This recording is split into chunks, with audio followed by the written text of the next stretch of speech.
Hello students, welcome back to our YouTube channel SS chemistry.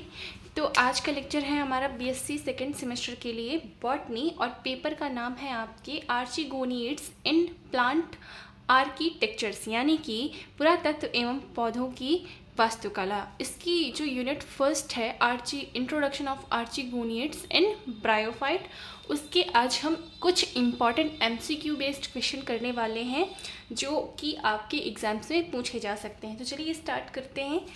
Bryophyta, पहला question है हमारे पास, bryophyta किस लक्षण में शैवाल से अलग होता है? जो हमारे ब्रायोफाइट्स होते हैं उनके ऐसे कौन से लक्षण होते हैं जो शैवाल से उनको अलग करते हैं? एक कोशिकीय युग्मक, या फिर मूलांग, या फिर बहुकोशिकीय जैकेट युक्त जननांग, एवं ऑप्शन डी चल पुमाडु।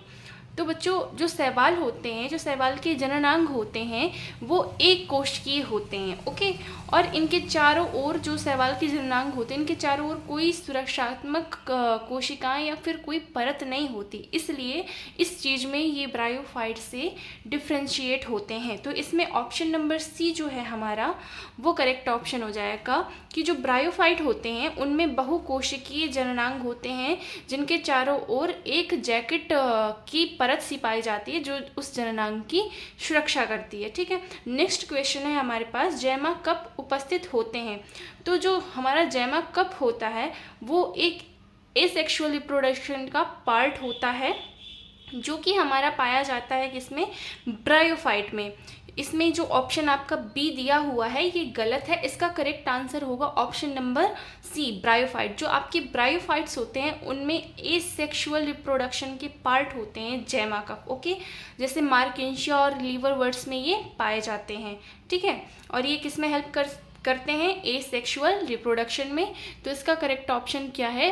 ब्रायोफाइट, ऑप्शन नंबर सी इसका करेक्ट आंसर है, ओके। तो नेक्स्ट क्वेश्चन है हमारे पास, क्वेश्चन नंबर 3। क्या कह रहा है क्वेश्चन? ब्रायोफाइटा में मादा जननांग को क्या कहते हैं? जो ब्रायोफाइट होते हैं उनमें मादा जननांग को हम आर्किगोनिया कहते हैं। क्या कहते हैं? Archegonia, okay. और जो मेल जननांग होते हैं उनको हम इंथ्रीडिया कहते हैं। तो इस क्वेश्चन नंबर 3 का करेक्ट ऑप्शन हो जाएगा option number C. Next question देखते हैं, क्वेश्चन नंबर 4 क्या कह रहा है हमारा। तो जो क्वेश्चन नंबर 4 है वो कह रहा है, पादप जगत का उभयचर यानी कि एम्फीबियन किसको माना जाता है? शैवाल को, या फिर ब्रायोफाइट को, कवक को, या फिर टेरिडोफाइट को? तो बच्चों, जो ब्रायोफाइट होते हैं ये आप देखोगे कि जो ब्रायोफाइट होते हैं ये मिट्टी में पाए जाते हैं, बट इनमें अगर सेक्सुअल रिप्रोडक्शन में जब निषेचन होता है तो वो उसके लिए उन्हें जल की अनिवार्य रूप से आवश्यकता होती है, इसलिए जो ब्रायोफाइट होते हैं इनको हम पादप जगत का उभयचर कहते हैं। तो इसका करेक्ट ऑप्शन हो जाएगा option number B. Question number 5 क्या कह रहा है?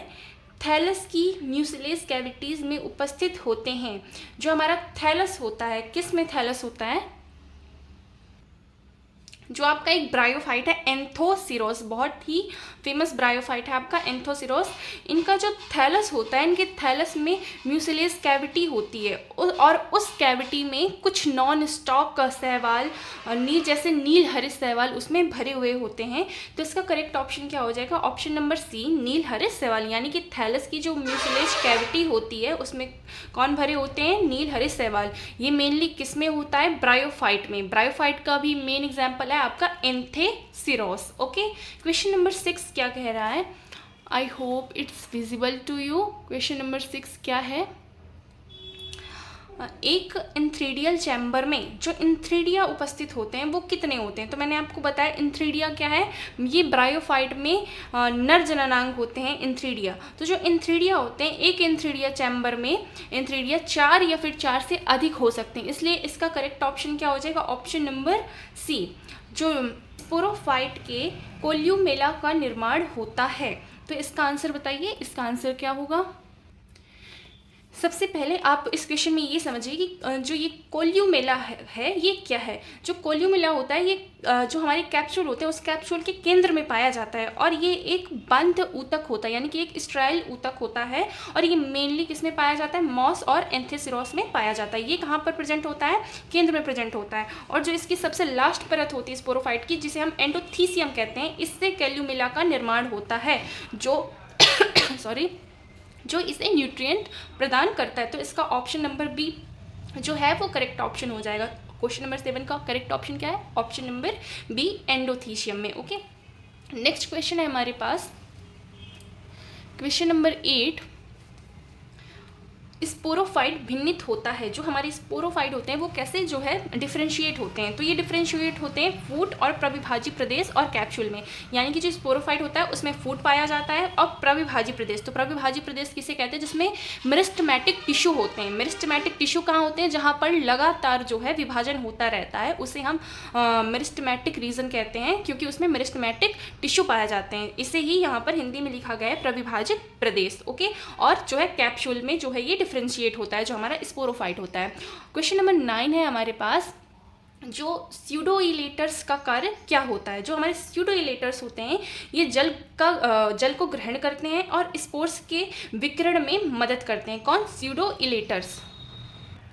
ये जो हमारी संरचना होती है स्यूडोइलेटर, ये नमी के प्रति बहुत ही संवेदनशील होती है। जब इनको नमी मिलती है ना, तो ये कैप्सूल से जो है बीजाणुओं को निकाल करके बाहर कर देती हैं, जिससे बीजाणुओं को बाहर निकलने में मदद मिलती है। तो इसका ऑप्शन नंबर जो डी है हमारा, ये जल को ग्रहण करके यानी कि जो स्पोर्स हैं यानी कि जो बीजाणु हैं उनको चारों तरफ बिखेरने में मदद करती है। ये जो स्यूडोइलेटर संरचना होती है। ओके, देखते हैं नेक्स्ट क्वेश्चन की तरफ बढ़ते हैं।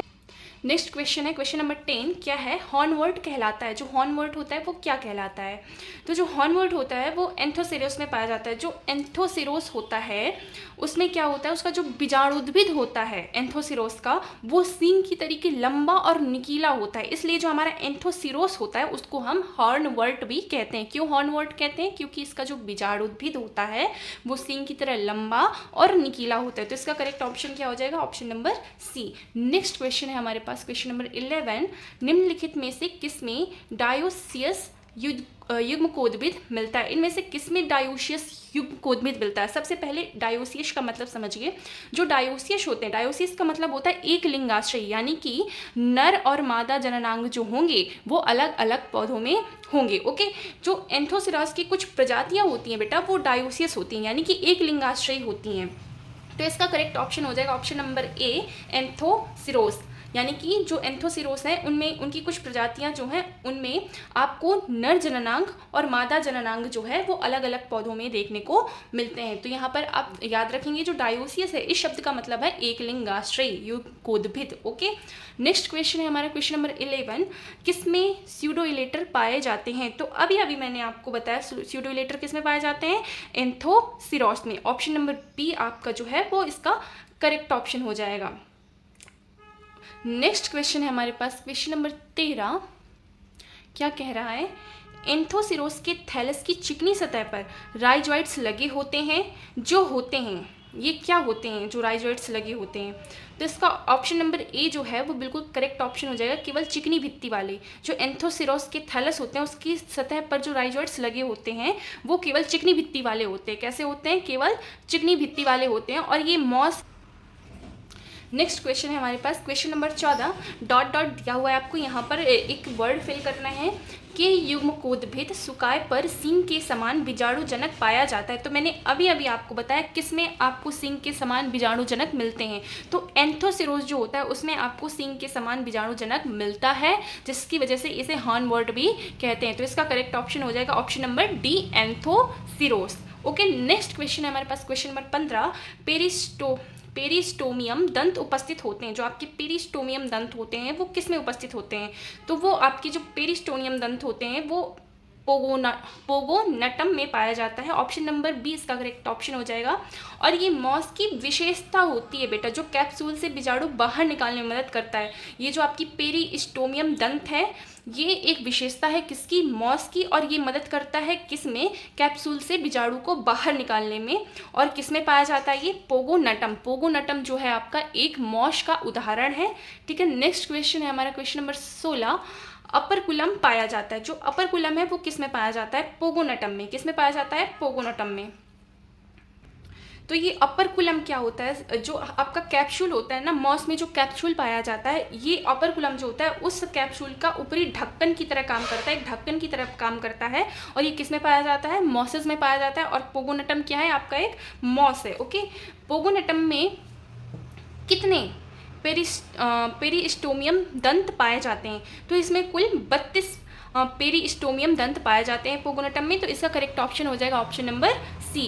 क्वेश्चन नंबर 18 क्या कह रहे हैं हमारे पास, जो कोल्यूमेला है वो उपस्थित होता है, किस में उपस्थित होता है? तो मैंने अभी आपको बताया ऊपर वाले क्वेश्चन में, जो कोल्यूमेला होता है ये आपका एक स्टेराइल टिश्यू होता है, ओके। और ये किस में पाया जाता है? पोगोनेटम में। किस में पाया जाता है? पोगोनेटम में। नेक्स्ट क्वेश्चन है हमारे पास, साधारणतः जो मांस है वो कहलाता है पोगोनेटम। इसमें पोगोनेटम आपका साधारणतः एक मांस का उदाहरण है।